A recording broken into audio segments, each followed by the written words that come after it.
El socialismo sucumbe ante el tiempo. En Venezuela la gente vive entre dos. Con mayor número de migrantes ecuatorianos. En el recurso agua. Donde ocurrió la explosión y el mayor dentro de la iglesia.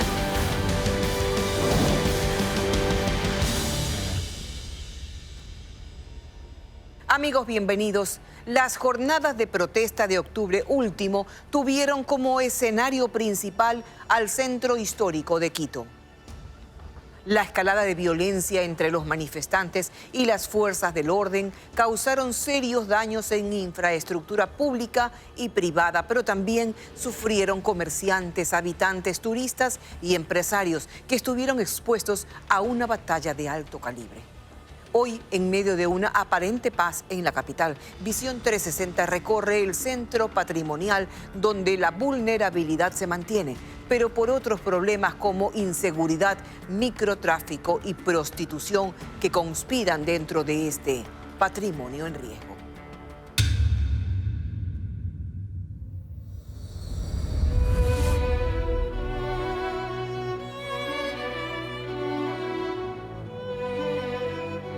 Las calles del centro de Quito se han construido con piedra y con sangre.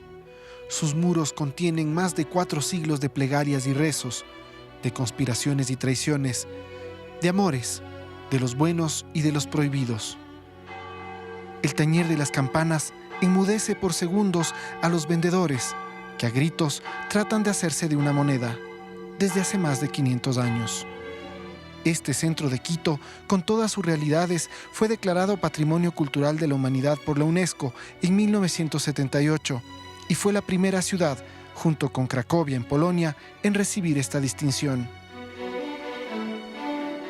La declaratoria de patrimonio significó un escudo de protección para el casco histórico más grande de Latinoamérica, pero a la vez se convirtió en una especie de cruz, quizás la más grande de todas, que debía cargar nuestra ciudad.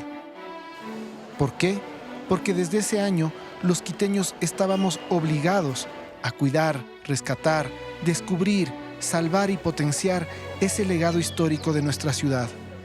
Eso requiere dinero y voluntad política.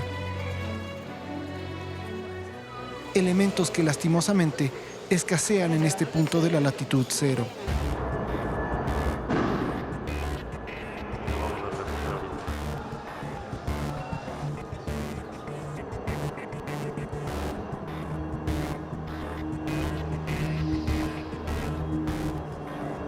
El centro de Quito es un campo de batalla, y esto no es de ahora, lo ha sido siempre, desde el 2 de agosto y la matanza de los patriotas, pasando por el asesinato de García Moreno, la guerra de los 4 días y finalmente todas y cada una de las protestas de los tiempos modernos. Y cada vez ese patrimonio ha estado en riesgo, ha sido avaliado y golpeado. Ha sido testigo de caídas, derrotas y triunfos. Y cada nuevo párrafo en nuestra historia se incorpora a estos muros de adobe y ladrillo. Y si era necesario, lo sacarían a la fuerza. Las protestas de octubre también tuvieron lugar en estas calles. Todavía se encuentran algunas evidencias de la conmoción y el caos.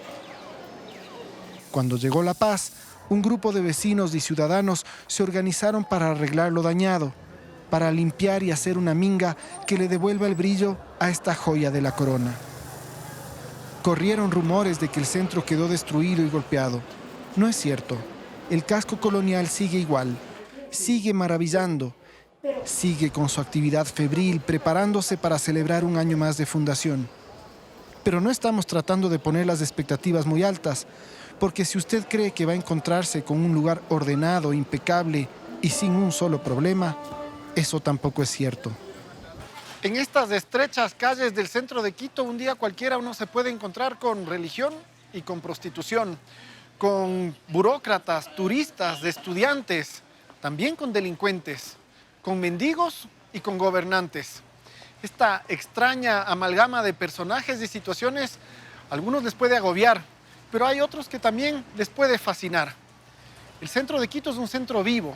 La pregunta que nos hacemos es si es que este es un centro que está sano o está enfermo. Lejos de la coyuntura de las protestas, en el día a día de estas calles se puede evidenciar problemas sociales profundos. Problemas como la prostitución en las esquinas y a cualquier hora. Problemas como la delincuencia y el microtráfico de drogas, situaciones que han sido denunciadas innumerables veces por los vecinos y que administración tras administración las han dejado pasar.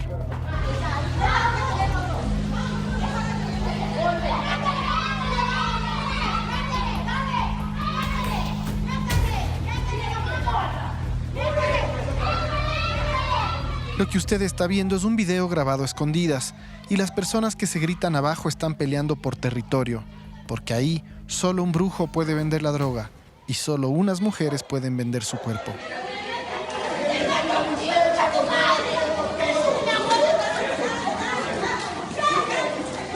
En este otro video, en cambio, una mujer grita y amenaza a todos los vecinos.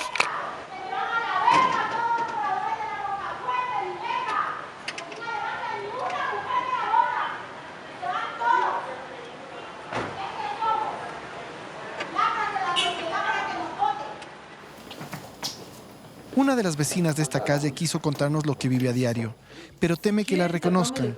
Incluso nos pidió que la entrevistemos en un incómodo rincón de su casa porque tiene miedo. María, cuéntanos un poco por qué has querido proteger tu identidad, por qué tienes miedo, por qué viven con miedo aquí ustedes. Nosotros en el centro vivimos una vida bien difícil porque hay muchísima delincuencia. Desde el año 2009-2010 empezó a dañarse un montón el centro. Volvió la prostitución a la calle, volvió la delincuencia, el microtráfico invadiendo las calles, las señoras trabajadoras sexuales trabajando con los microtraficantes, amenazando a la gente. De día, de noche, escándalos de día, de noche. Ha habido muertos, ya bastantes muertos ha habido acá en el centro. María dice que los delincuentes la conocen, que incluso le impiden la entrada a su casa y cree que detrás de esta decadencia hay una intención muy clara.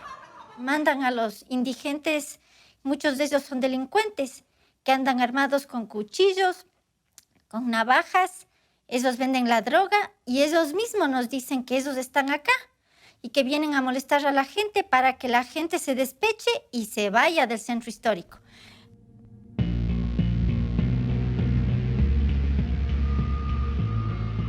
Este video captado por una cámara de seguridad le va a causar despecho. Un inocente turista es asaltado por 3 antisociales. Una de ellas le amenaza con un cuchillo y afortunadamente no le provoca ninguna herida mortal. El chico lucha para salvar un celular, pero lo golpean, lo ultrajan, hasta que consiguen llevarse cualquier cosa. La policía llega a los 2 minutos. Los ladrones probablemente estén sueltos. El turista probablemente no regrese más a Quito, Ecuador.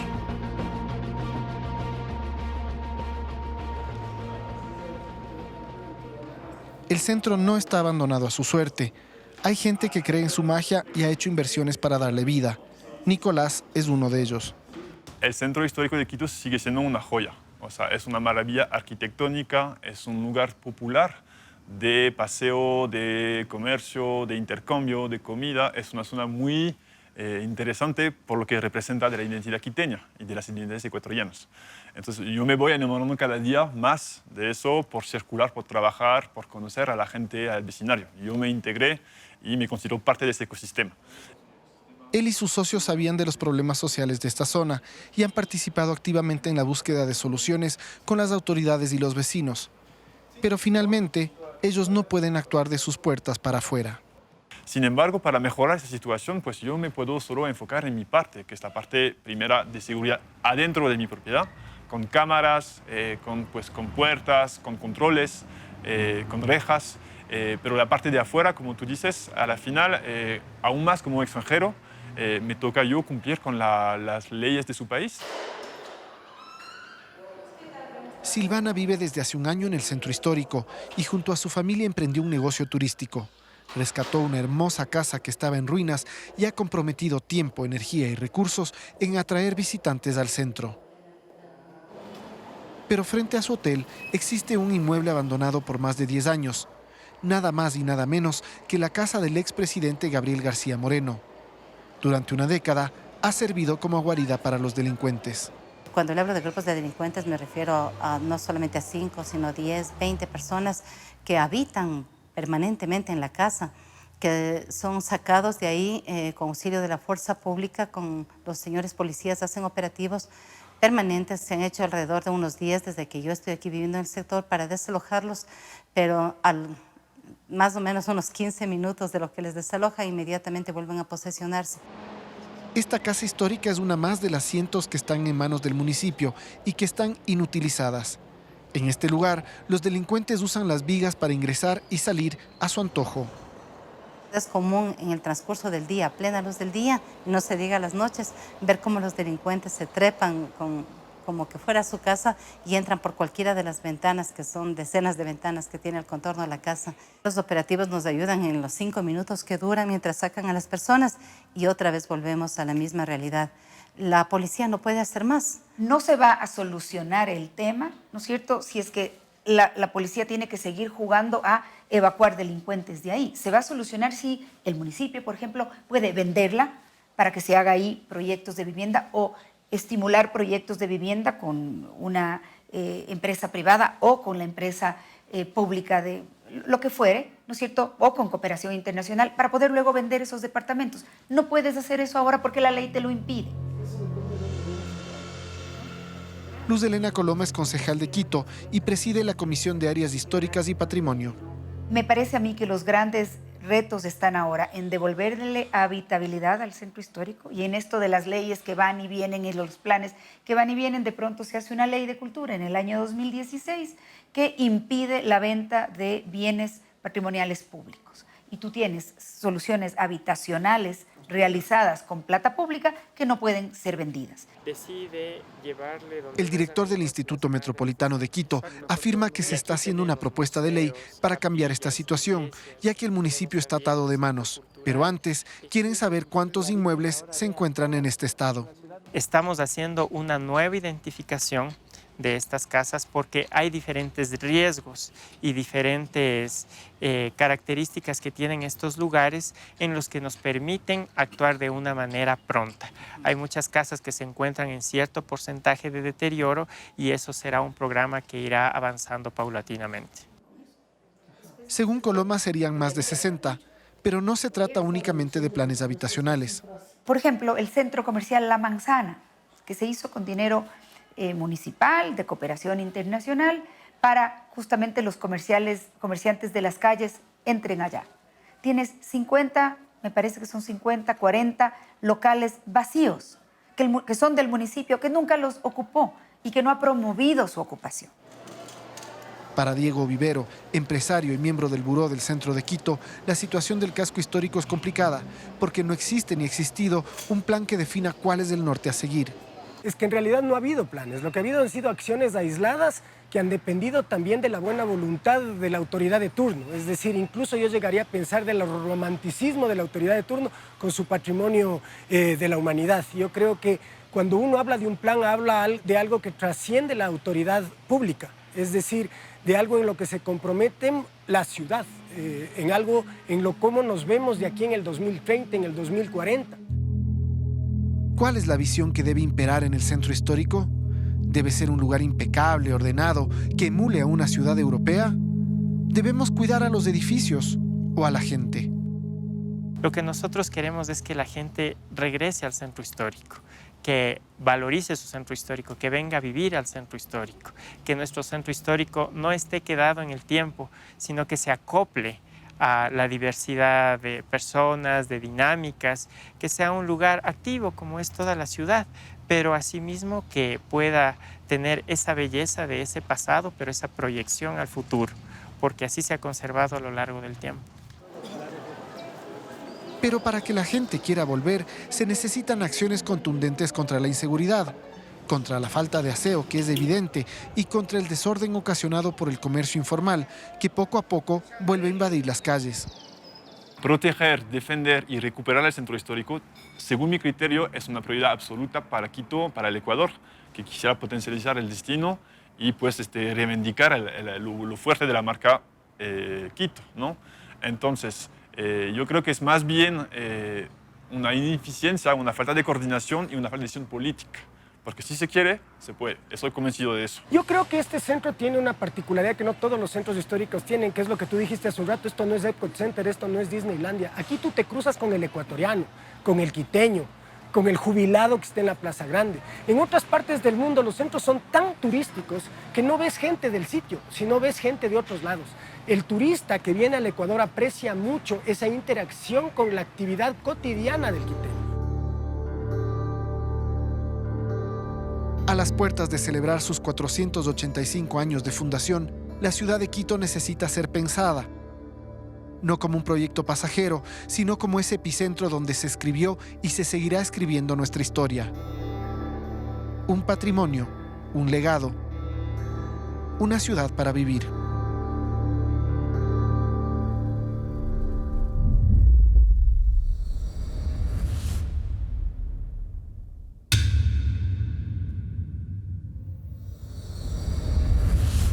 Un imponente teatro en la ciudad de Loja esconde irregularidades en su construcción. Se trata del Benjamín Carrión Mora, inaugurado por el gobierno anterior y adjudicado por 16 millones de dólares a una empresa incautada a los hermanos Isaías en 2008. Fabri Equipos es el nombre de la compañía que subcontrató más de la mitad de la obra y que abandonó los trabajos en la víspera de su inauguración, adeudando millones de dólares a los subcontratistas. A continuación, una visión 360 sobre el teatro fiado.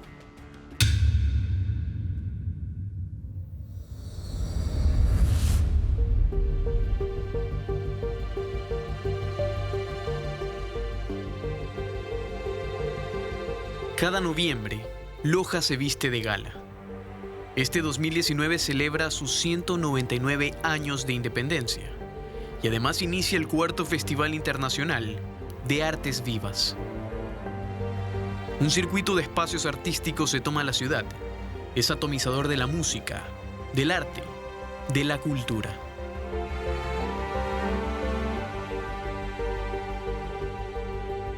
Uno de los lugares más importantes es este majestuoso teatro, el Benjamín Carrión Mora, nombrado así en honor al escritor lojano, también fundador de la Casa de la Cultura de Ecuador. Es una obra equipada.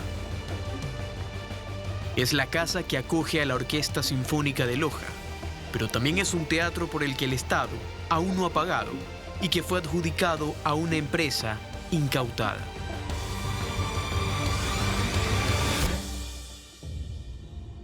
Este teatro es un nuevo monumento a la cultura, un sueño de Loja, un símbolo de descentralización. Esto supera al Teatro Julio Mario Santo Domingo. Lo supera, pero además con la pequeña diferencia de que Bogotá, además de construir ese teatro con donaciones privadas, es una ciudad de 9 millones de habitantes, o sea, casi 20 veces la población de nuestra querida Loja. Esa es la patria nueva, compañeros. Hasta antes de este día, el 18 de noviembre de 2016, cuando el expresidente Rafael Correa inauguraba el teatro y la primera edición del festival, hubo un proceso de contratación polémico. Inicialmente en 2013, el Servicio de Contratación de Obras, SECOB, suscribió el proyecto para su construcción con el Cuerpo de Ingenieros del Ejército por 7 millones de dólares. Después de 2 años, en 2015, dicho contrato termina por mutuo acuerdo. El SECOB suscribió el nuevo proceso bajo la modalidad de régimen especial, ahora por 16 millones de dólares con Fabri Equipos CA, una empresa que fue incautada a los banqueros William y Roberto Isaías en 2008, señalados como parte de los responsables del feriado bancario de 1999. Las acciones de Fabri Equipos habían recaído en el Estado, específicamente en el fideicomiso AGD-CFN, No Más Impunidad. Fabri Equipos era una empresa de $800 de capital, prácticamente sin activos. Cuando entregan y abandonan la obra, lo único que se recuperó fue una computadora con datos borrados y una camioneta Ese eran los activos de Fabriequipos. Alberto Borja firmó un contrato con Fabriequipos para proveer el equipamiento escénico al Teatro Benjamín Carrión por un poco más de $6 millones. Es dueño de la empresa Sonotec. Recibió un anticipo de casi 4 millones y cumplió con todas las obligaciones del trato. Se endeudó con la adquisición de los equipos y esperaba el cumplimiento del pago de más de $2 millones. El último pago que nosotros recibimos por parte de la empresa, que fue una empresa del Estado que hizo la construcción final, la terminación del teatro, nuestro saldo es $2.300.000 y pico neto, ¿no? Sin tomar en cuenta todos los intereses que durante más de 3 años y medio nosotros hemos venido pagando. A nosotros nos contrató Fabriequipos como una empresa del Estado. Hay situaciones que resultan llamativas en este proceso. Un informe borrador de la Contraloría General del Estado, que examinó los procesos contractuales del teatro entre 2013 e inicios de 2019, revela que el 18 de julio de 2016, la Superintendencia de Compañías emitió una resolución que declaró inactiva a Fabriequipos por no operar durante 2 años consecutivos. Esto era mientras se ejecutaba el contrato del teatro. 61 días después de dicha resolución, y a pesar de que la empresa estaba en proceso de disolución, el director del SECOP firmó un contrato complementario con Fabriequipos por casi $3 millones. El director del Servicio de Contratación de Obras que adjudicó el contrato fue Lojano Salvador Jaramillo. Intentamos comunicarnos con él a través de un asesor, pero hasta el cierre del reportaje no obtuvimos una respuesta. Solicitamos una entrevista al actual SECOP, pero prefirieron enviar información vía correo electrónico. La entidad aclara que el contrato complementario no incrementó el valor de la obra, pero no detalla por qué el proceso contractual se adjudicó bajo régimen especial a Fabriequipos. Carlos Villa se dedica a la carpintería metálica. En el Teatro Benjamín Carrión diseñó e instaló las barandas, entre otras adecuaciones. A él le adeudan $80.000. En este caso no nos dieron el 50%, nos iban dando día 10.000, día 20.000 depósitos. Mi contrato fue de $350.000 aquí en el teatro, de los cuales me quedaron adeudando $80.000. Desde el que terminamos aquí, el 16 de noviembre, 2 días antes que se inaugure el Teatro Benjamín Carrión. Desde esa fecha no nos han pagado un solo dólar. Las emociones le ganan a Carlos cuando seguimos conversando. Actualmente tiene incontables problemas en su vida por la deuda. Tengo embargado mi taller, mi casa. He tenido que vender mi maquinaria, mis carros. Todo esto he tenido que vender para poder en algo solucionar estos problemas. Nos han ocasionado, en mi caso, problemas familiares, emocionales de mi familia. Detrás de él hay un grupo de gente a la que contactó para trabajar en esta obra, pero no ha podido pagarles. Actualmente no es sujeto de crédito y solo recibe apoyo económico por parte de su familia.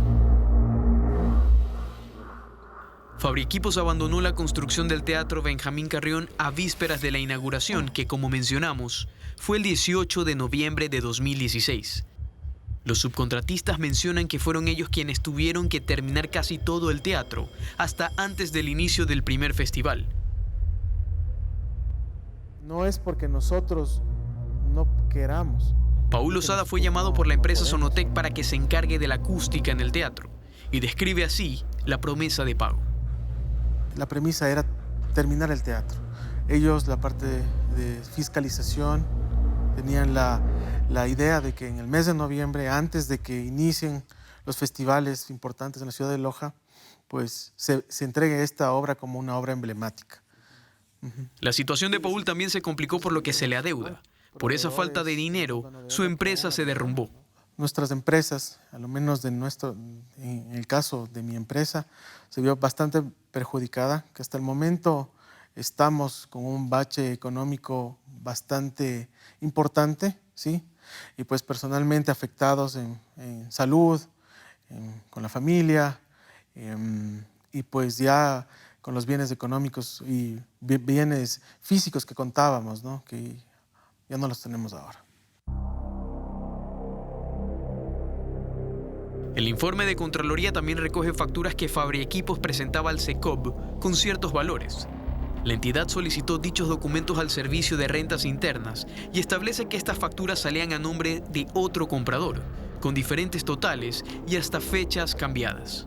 Específicamente, el comprador era Arroyo Aguirre Constructores y Servicios, otra subcontratista de Fabriequipos.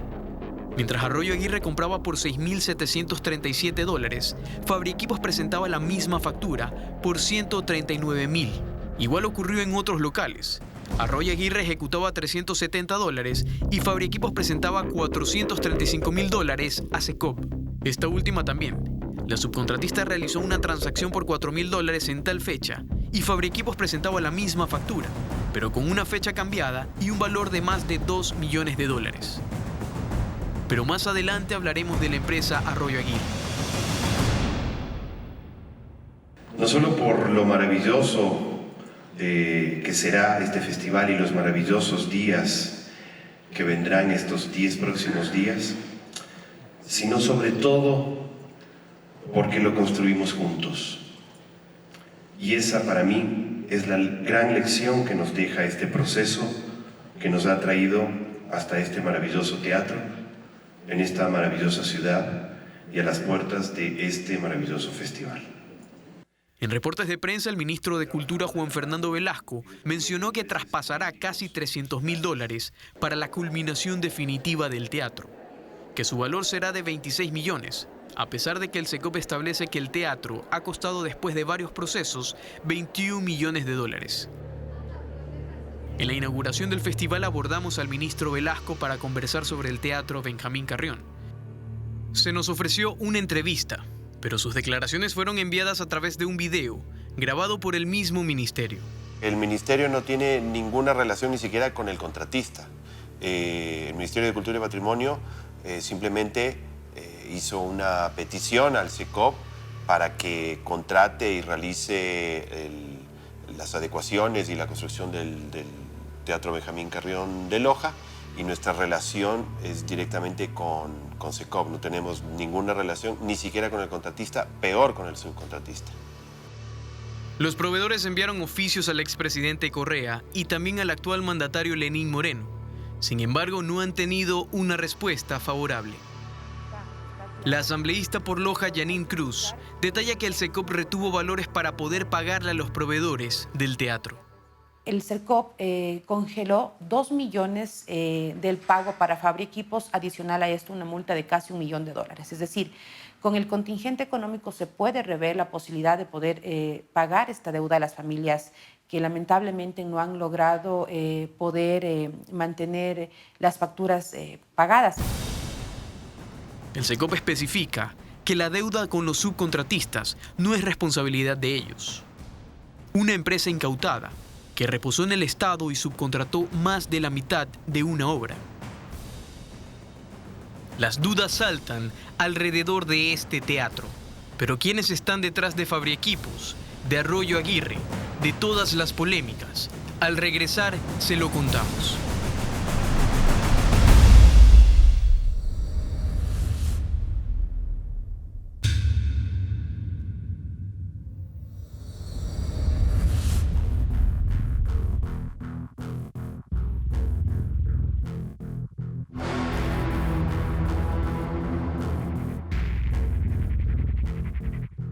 El Teatro Benjamín Carrión Mora es una de las construcciones emblemáticas del gobierno anterior.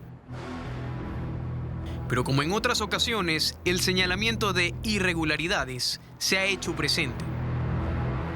La obra fue adjudicada a la empresa incautada Fabriequipos. Esta es una compañía que ya aparece en disolución.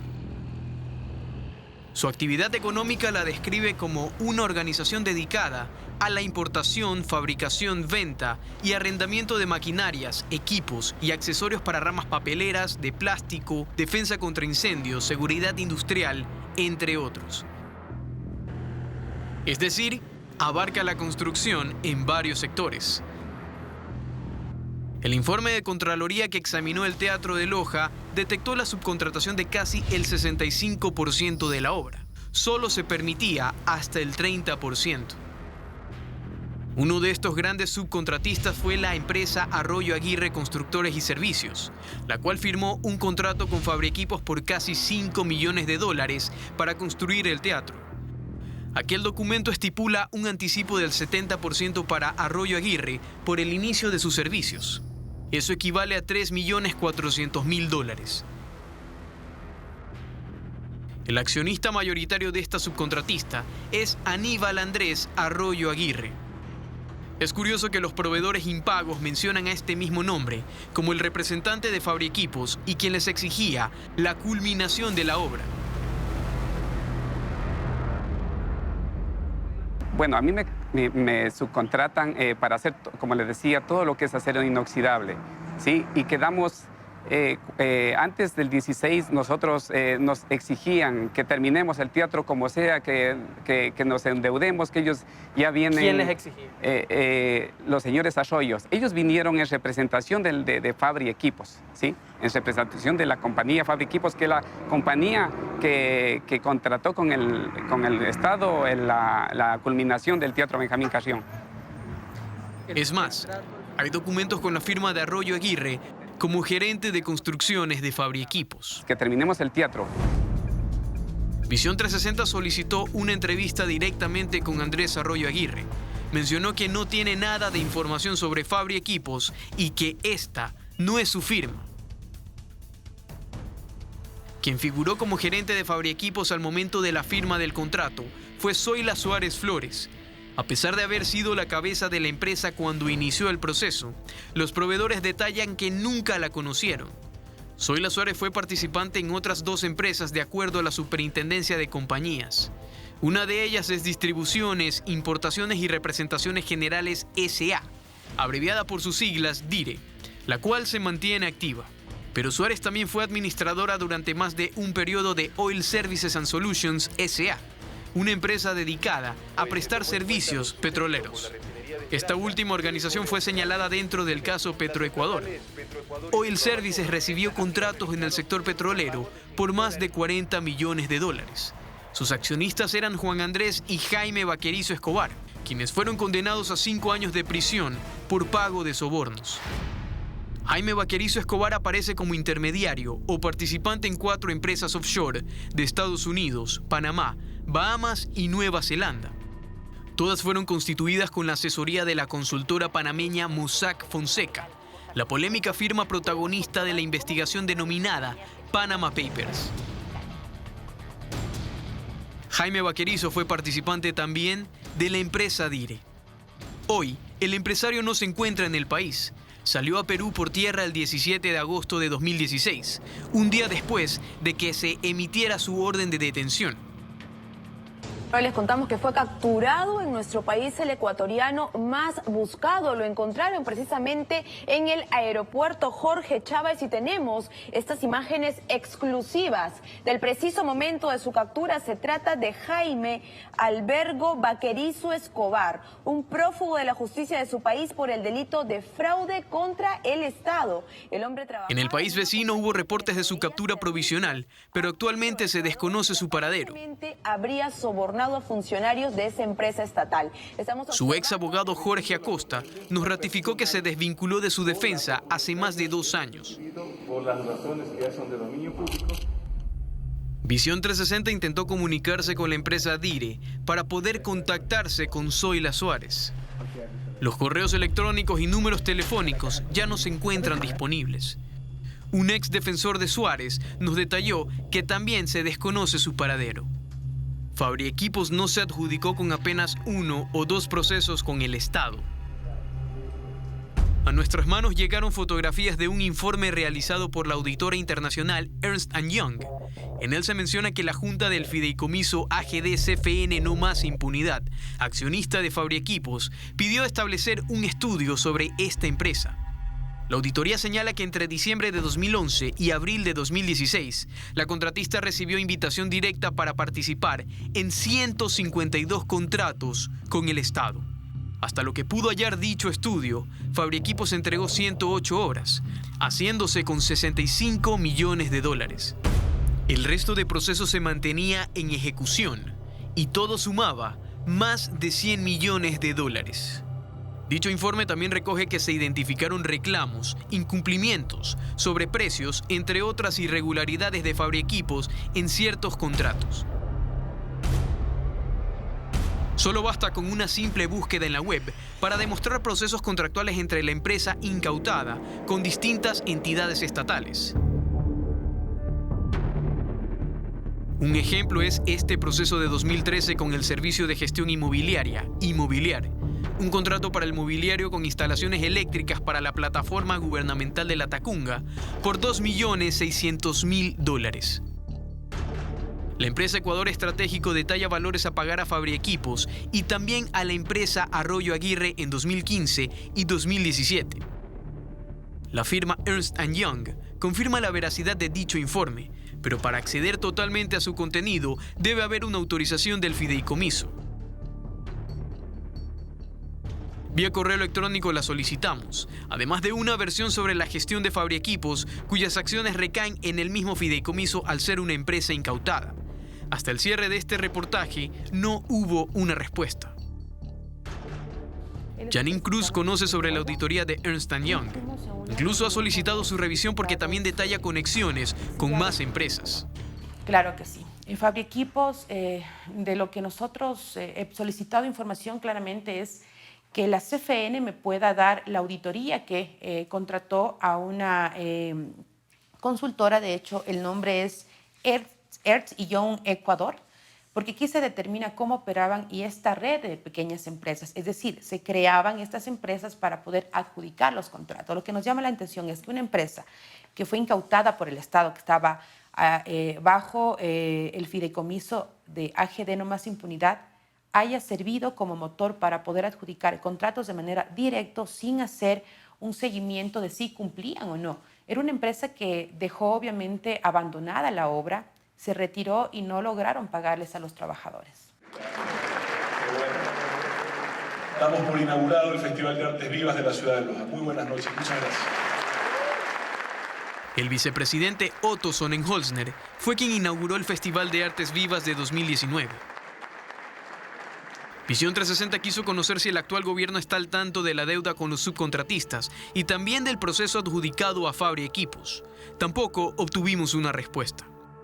Obviamente los equipos están ahí. El SECOB a estas alturas todavía no entrega al Ministerio de Cultura el teatro. Yo digo, en este último festival, ¿dónde se hubiera sentado la gente si no había butacas? ¿Qué hubieran escuchado si no había sonido? ¿Se hubiera podido hacer alguna presentación de alguna orquesta si no hubiera habido elevador de orquesta o concha acústica, si no tuviera luz? Y eso es lo que nosotros hemos puesto. Todo lo que hay dentro del cascarón del teatro, esa maravilla, declarado uno de los mejores teatros de América, con la mejor acústica que existe en este lado del continente. Esa maravillosa obra que nosotros hemos entregado todavía no ha sido pagada a los proveedores y nosotros hemos perdido prácticamente todos nuestros bienes porque nos endeudamos para que el país tenga esta maravilla de teatro.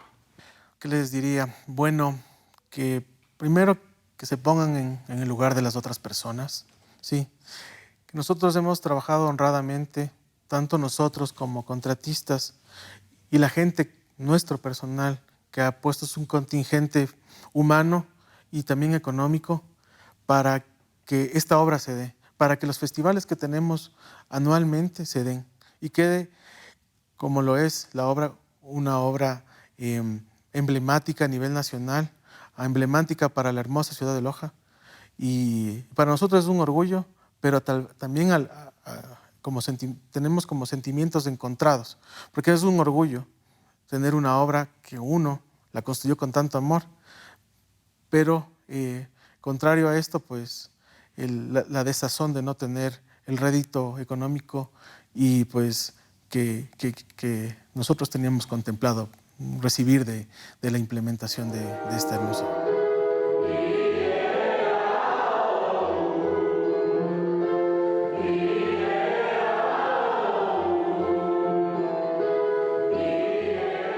Dentro del Teatro Benjamín Carrión se cultiva gente con talento y ansias de mostrar su arte al mundo. Sin embargo, las entidades que han estado vinculadas a su construcción contemplan sus secretos en silencio, sin una resolución a la vista.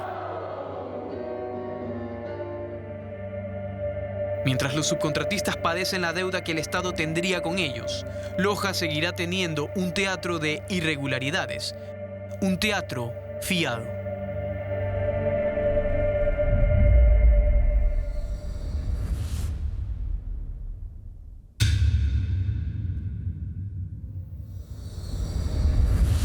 Siempre hay más historias que contar y lo seguiremos haciendo en el estilo que usted ya conoce. A continuación, un adelanto de los temas que verán en nuestros próximos programas.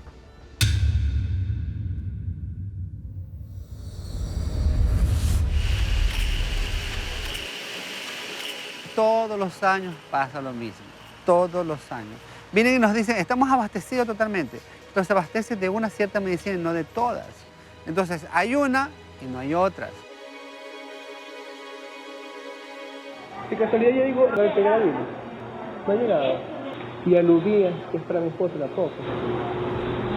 ¿Y este constante cuándo va a ser? No, caballero, no le puede indicar una fecha. Ya más de 15 días que no están llegando. ¿Qué significa para una persona infectada con VIH no tener un tratamiento continuo? Cuando uno toma mala medicación o hay ausencia de medicación, un día sí, un día no, hacen resistencia al tratamiento tomado. Estás creando un supervirus. Estás creando un diablo, estás creando un demonio, estás creando un virus súper resistente, que cada vez los medicamentos van a ser lastimosamente poco efectivos. Soy la doctora Rosa Apolo y soy la jefa de área asistencial y de investigación del Plan Nacional sobre el SIDA de España. ¿Hay algún momento en que ustedes tengan que, no sé, interrumpir la entrega de los medicamentos a las personas afectadas o alguna cosa de estas, o el flujo de entrega y de provisiones constantes? Eso no ha pasado nunca. Yo llevo viendo pacientes desde el año 84 y jamás ha habido una rotura de stock de fármacos antirretrovirales. Nos encontramos con la novedad de una cola inmensa, no sabíamos qué pasaba y ahí me enteré que ya no alcanzábamos medicina.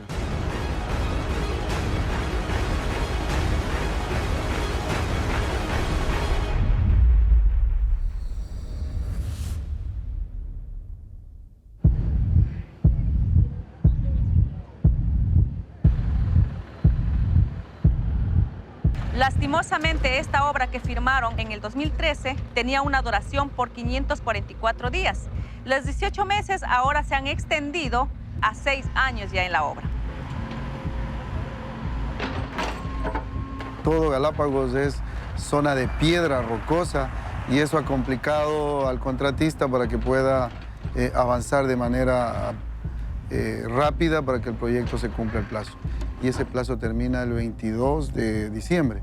Ojalá podamos extender unos 3 meses más el plazo para poder recibir esa obra. Me siento perjudicada porque no me da solución. ¿Y el agua cómo está? El agua cae poco, tengo que comprar el agua al cuerpo de bomberos. ¿Tanqueros? 2 veces tanqueros. ¿Cuánto le cuesta eso? $10 cada tanquero. ¿Cuánto compra a la semana? 2 tanqueros. Nos dijeron que hace 2 años que ya terminaba. Hoy, 2 años después, que ya mismo termina. No sabemos, definitivamente ya Santa Cruz está ni siquiera a espera de que esto vaya a ser una realidad. Hubo una moratoria en el 2012 que frenaba el ingreso de vehículos a la provincia de Galápagos y pensamos que es por ese motivo que la gente se vio en la necesidad de ingresar vehículos a la provincia de Galápagos al margen de esa moratoria. ¿Irregularmente se ingresaban vehículos? Irregularmente. Eso está comprobado. Lo caótico de esto está comprobado.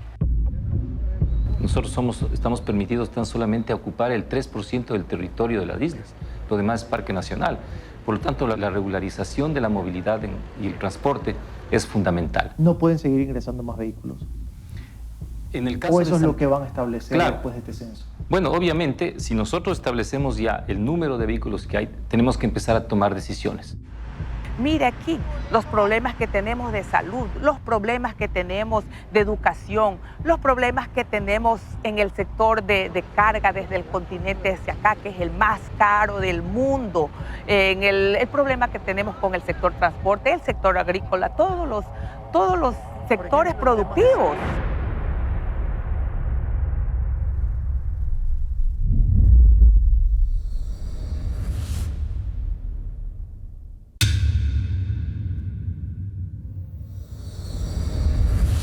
Gracias por acompañarnos. Un abrazo. Seguimos adelante.